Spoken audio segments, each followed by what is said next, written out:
How life goes on repeating. That was a question asked a few days ago. Today, I will answer. From my childhood days, I had great love towards the Mahavira. Mahavira means the great warrior, one who has conquered himself is a Mahavira. The real battle is never meant to be with the outside world. The real battle is meant to be with the self. The self desires, the self centeredness, the selfishness that attracts miseries in your life. The real battle is meant to be with the self. The more you fight and overcome the temptations and the self-centeredness within you, the great is the possibility of happiness in your life. And one who overcomes the temptations, one who slips out of the mind and realizes his or her true self is a Mahavira. Remember, it is not a love affair, it is a war. And one who wins the war is a Mahavira. Always remember, the first and greatest victory is to conquer yourself. Conquering others takes force. Conquering yourself is the true strength. Battling with others will not help. Victory doesn't last for long. Even if you win, after a while, someone is going to snatch it away from you. Battling with others feeds the ego. Battling with self eradicates the ego. The more you fight with people you disagree with, the more you are going to make your life miserable. Fighting with others has never added any value to anybody. It has always done more damage than otherwise. That is the reason why Buddha says it is better to conquer yourself than to win 1,000 battles. Then the victory is yours, it cannot be taken from you, not by angels or by demons, heaven or hell. One who has fought with all that was wrong in him and conquered becomes victorious in the true sense, becomes a Mahavira. In the 6th century, into a royal family in what is now Bihar, one such Mahavira was born. Mahavira was not his original name. He was born as Vardhaman. And the journey of his life from being a Vardhaman to being a Mahavira is simply fascinating. At the age of 30, Prince Vardhaman left his home, the royal palace. In the pursuit of spiritual awakening, he left everything. He abandoned all worldly possessions and became an ascetic. What a great soul he must have been. He simply renounced everything in the pursuit of realizing the beyond.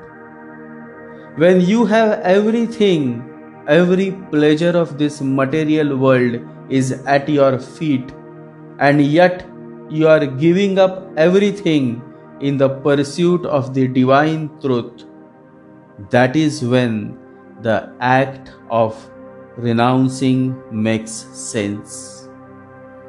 Renouncing is when you are at the height of your success and yet you leave everything behind in search of the divine. Never leave the material world out of desperation, because such kind of living is not renouncing but escaping from your failures. Migration from the material world to the spiritual world must happen through willingness and not through desperation. Unfortunately, many become monks out of desperation. Such a monkhood is of no use. It is better to live as a common man performing daily duties than to become a monk out of desperation.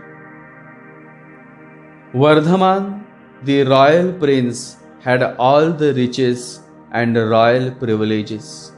He was born to the royal family, yet he willingly renounced the riches, the wealth, the power, the pleasures, and he set out in search of the divine, in the pursuit of spiritual awakening.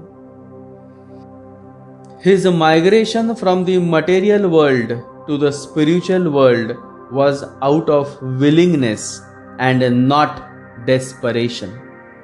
Such an act of renouncing is a sign of a true seeker, and only such a true seeker could succeed.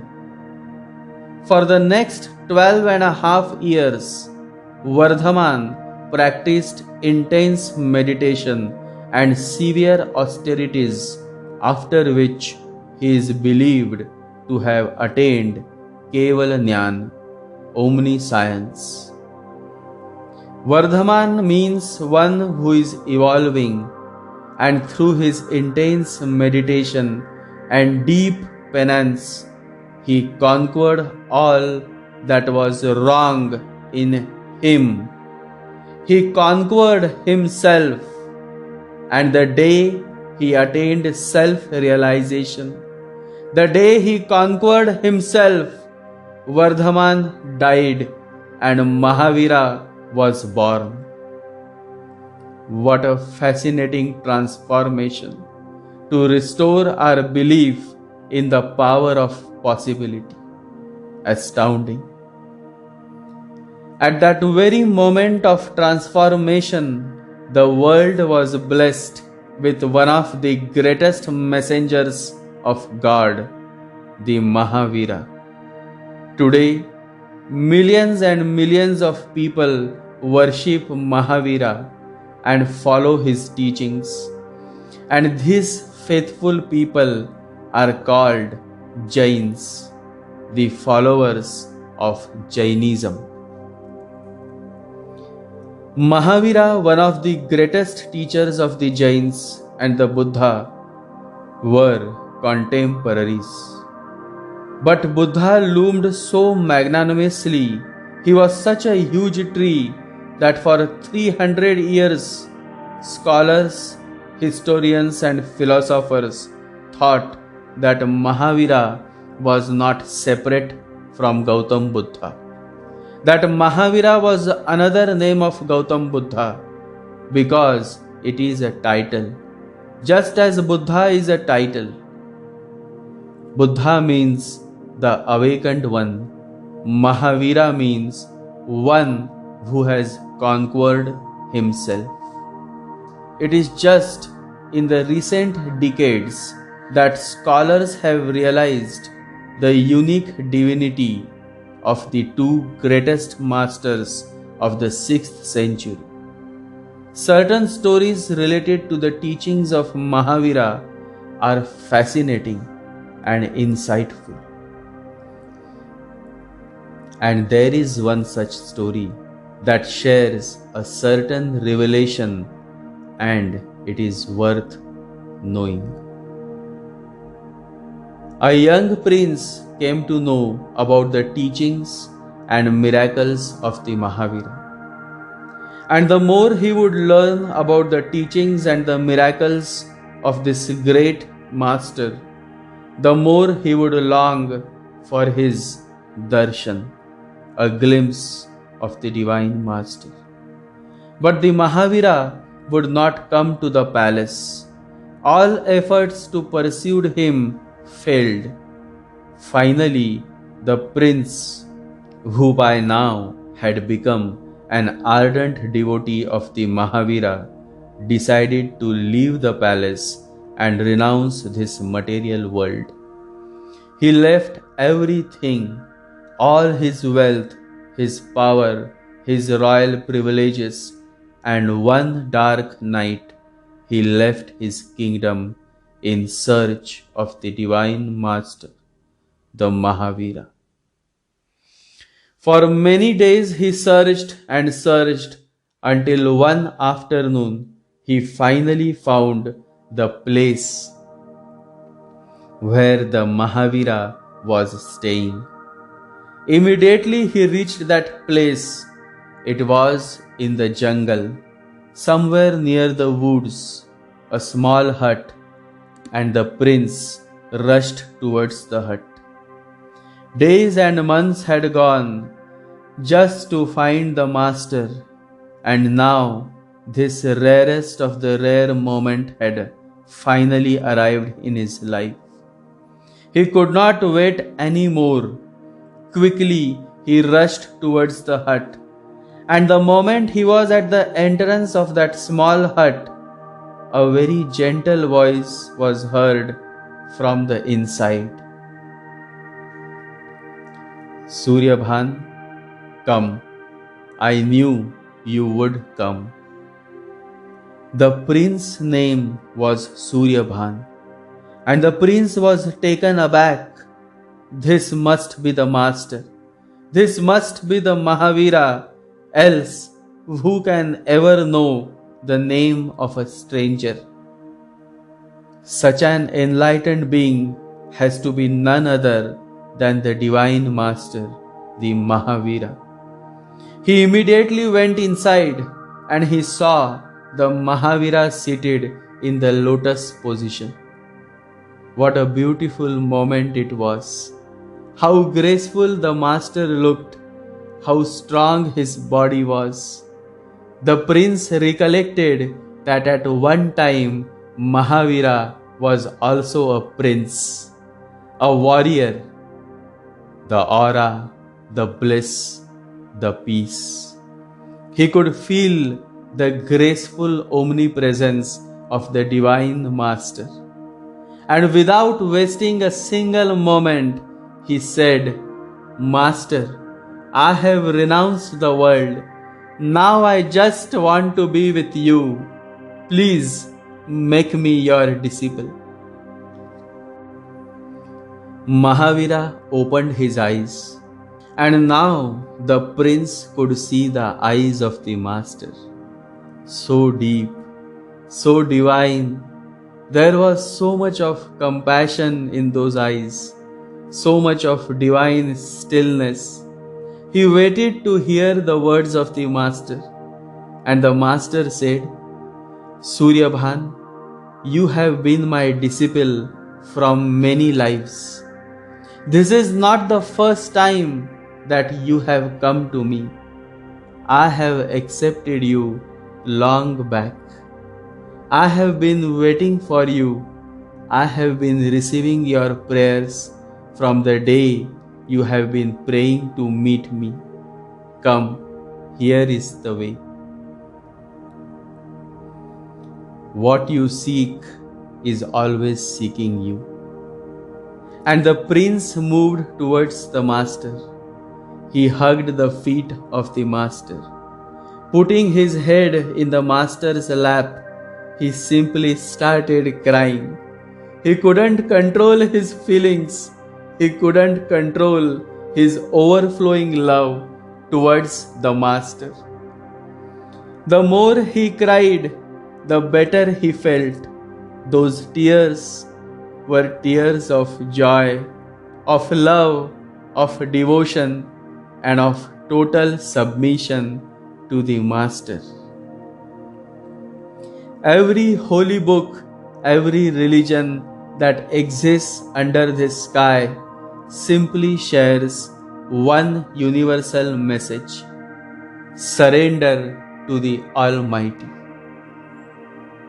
Unless you surrender, no matter how much clever or intelligent you may think of yourself, you are never ever going to understand the true essence of this human life.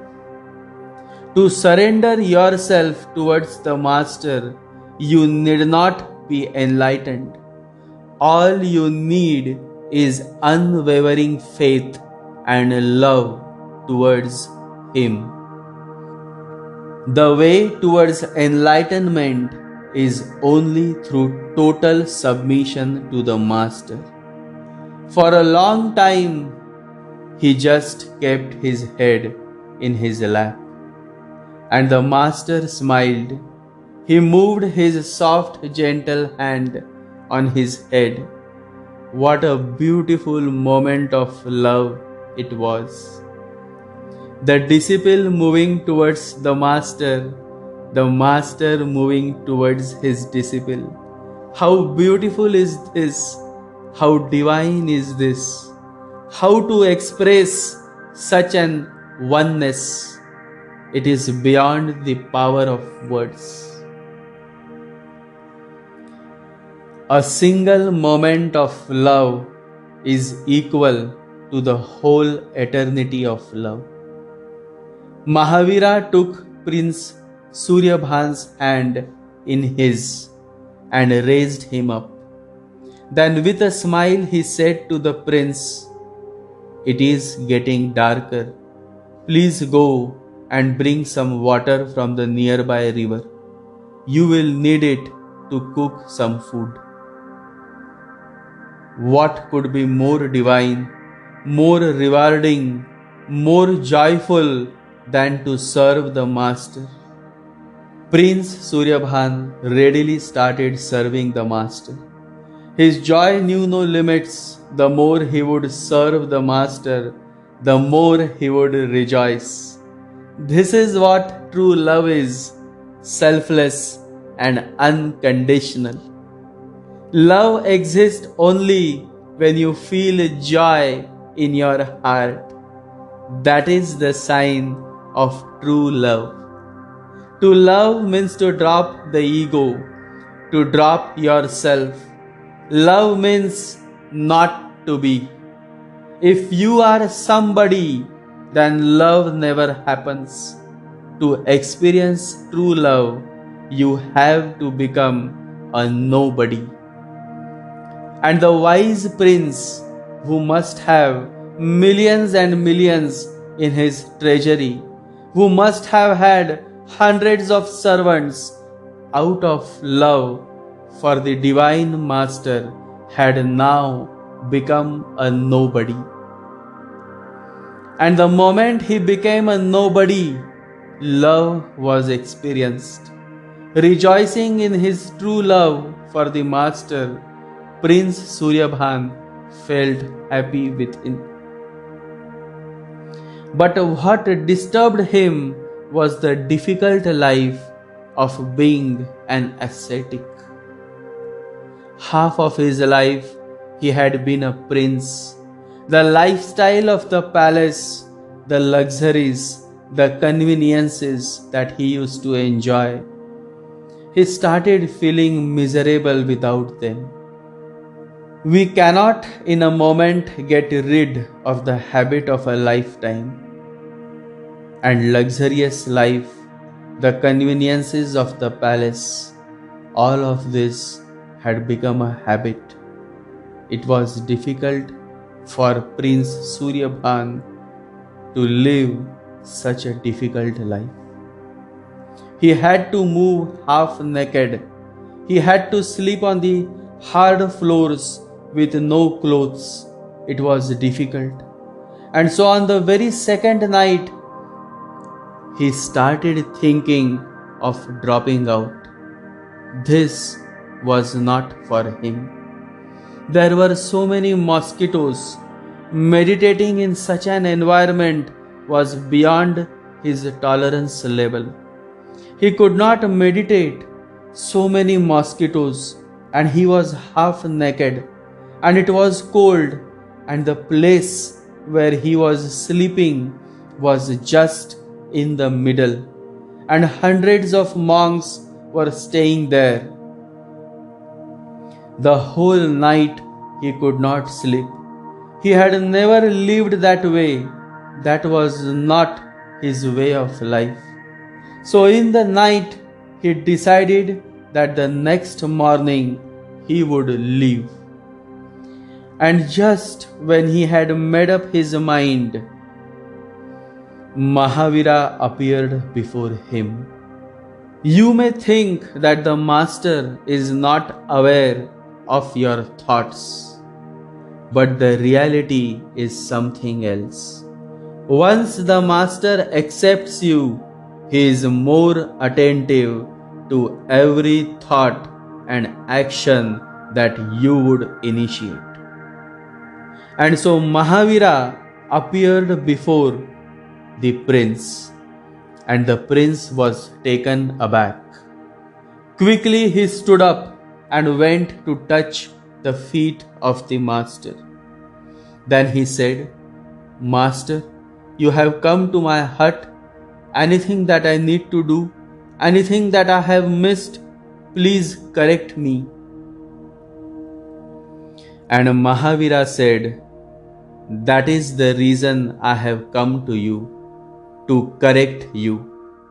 I have read your thoughts, but before you make the decision to leave, please come here and sit in the lotus position. The prince followed the instructions. He quickly sat in the lotus position.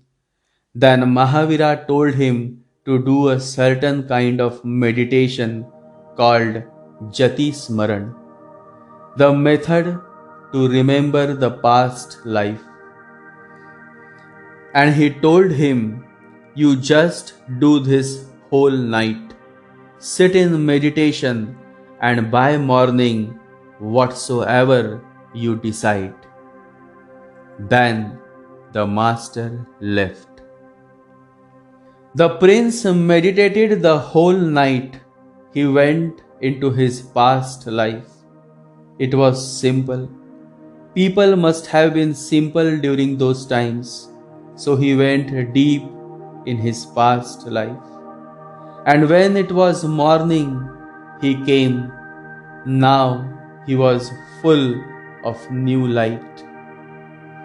He touched the feet of Mahavira, and then he said, I have decided to stay. Enough is enough.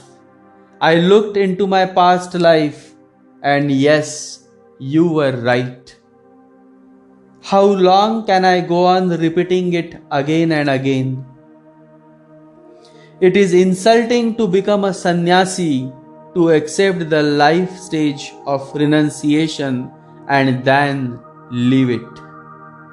It is below dignity. It is not good for a warrior like me to be afraid of the mosquitoes, to sleep on the hard floor, to be afraid of the small inconveniences. You were right. It has happened twice. In the past life, I was initiated, and on the next morning, I had left. And I was going to do that again. I am so grateful to you that you reminded me of my past life actions, of the terrible mistakes that I had done.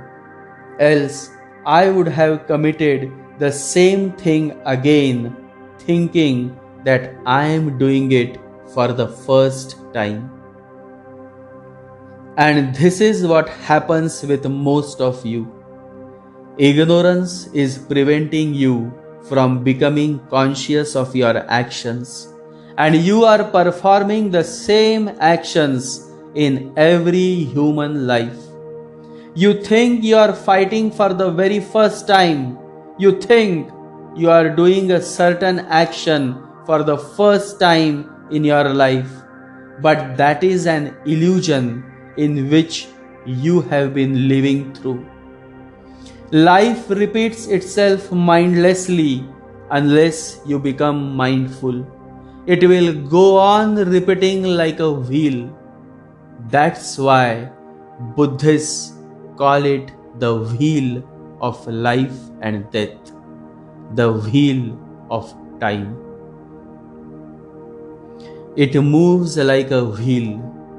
Birth is followed by death, death is followed by birth, love is followed by hate, hate is followed by love, success is followed by failure, failure is followed by success. It is a wheel. Just see. If you can watch just for a few days, you will see a pattern emerging, a wheel pattern. One day you are feeling so good and so happy, and another day you are so dull. And just the other day you were so full of life, so blissful that you were feeling thankful to God, that you were in a mood of deep gratefulness. And today there is great complaint, and you don't see the point why one should go on living. It goes on, but you don't see the pattern. Once you see the pattern, you can get out of it. The prince was able to understand the pattern. He had realized that there was a certain pattern where he had been leaving the master due to the small inconveniences that he was not ready to tolerate. And the moment he realized this pattern of ignorance and intolerant attitude of his past life, immediately he was able to get out of it. You may not able to get a glimpse of your past life, for such an experience is possible only by the grace of the Master. But you can certainly do soul searching and evaluate your life and understand the pattern that you have been following. And the secret is the pattern that you would discover remains the same in every human life. The pattern is the same, the design may vary. So the moment you realize the pattern of your current life, you come to know where exactly you have been committing mistakes. And the moment you realize your mistake, the moment you accept your mistake, life starts transforming. Then there is no looking back. Then everything around you is the same, but you are not the same. Then there is a meaning to your life, a much clarity of purpose to your life. Then you are no more existing but living. How beautiful is this, and how insightful is this story of Mahavira and Prince Vardhaman. The more we meditate on this simple story, the more we are able to reveal the treasures of this human life. Unless the pattern of life is not rectified, no matter how beautiful designs you make, the outcome is not going to change. If you want to change the outcome, if you want to derive happiness from this human life, then you have to closely look at your life. Else, the breakups, the fights, the terrible cheatings, the hurts will continue. The failure will continue unless you become mindful. The wheel of life, the same pattern of your life will go on and on and on.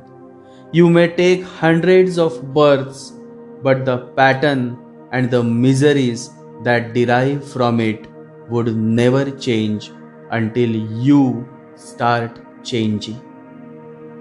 Lessons in life will be repeated until they are learned.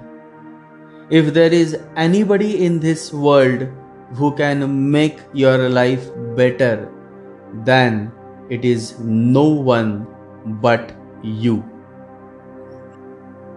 You are the sculptor of your life, and it is only you who can change your life.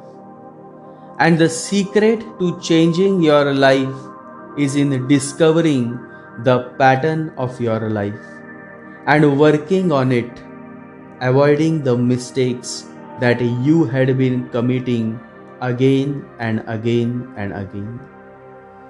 Life is a great tapestry. The individual is only an insignificant thread in an immense pattern, says Albert Einstein. The most beautiful thing is the moment you realize and accept your mistake, you start making the necessary changes that ultimately help you to make your first move towards breaking the age-old pattern that has been following you from so many lives. Energy functioning in a pattern becomes matter. That is all life is. Matter and energy are interrelated. The pattern through which you channelize your energy ultimately determines the course of your life. And it is a hard truth that changing the pattern of your life is not going to be an easy task. Because for many lives you have been following a certain pattern of life, and so it is not going to change overnight. It is going to take time. There are going to be some great challenges. But if you have the spirit of a warrior with persistent efforts, you can change the pattern of your life. To change the pattern of your life, you would have to go through many sufferings, many setbacks, and many struggles, which many are not willing to go. And that is how the vicious circle of life and death continues. The pattern remains the same. What changes is just the design. Only those who are willing to sacrifice and tolerate would be able to overcome and change the pattern of their life. And the strength and courage to overcome the pattern of your life comes from the grace and blessings of the benevolent Divine Master. If material things are what you are talking about when you say, I am blessed, you have no idea what blessing is. The only way to overcome the unending repeating wheel of life is to realize the pattern of your life and become conscious of your actions. Remember, a mistake is not a mistake if it is repeated again and again and again. Such a mistake then becomes a habit, and such a habit creates a vicious pattern of life. The root of the pattern is the habit that you have been addicted to. And at the root of habit is ignorance.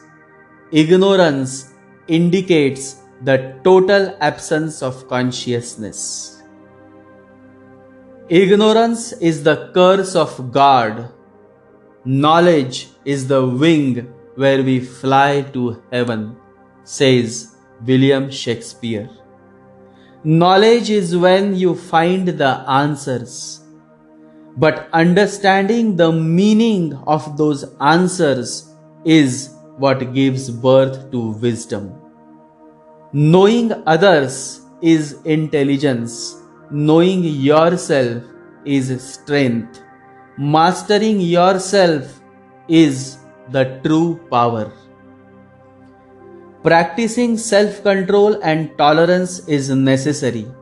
You can overcome the repeating pattern of life only when you conquer yourself. That is the only way that can help you to experience a totally transformed life. The pattern of your life will continue repeating mindlessly until you become mindful. Until you make the unconscious conscious, it will direct your life and you will call it fate. No matter how small is the effort, the moment you initiate an effort towards overcoming the pattern of your life, sooner or later, life is going to change. Every morning when you get up, always say to yourself, I am starting over. A new pattern of thoughts, a new wave of emotions, a new connection to the world, a new system in myself.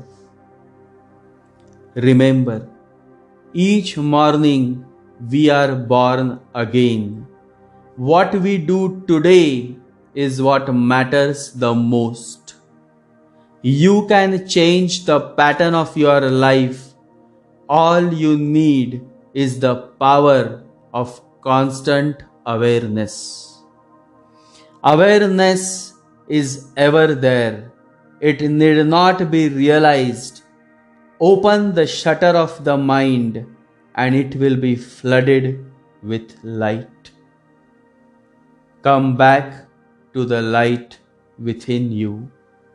Meditate every day. And when you meditate, remember, you are not alone.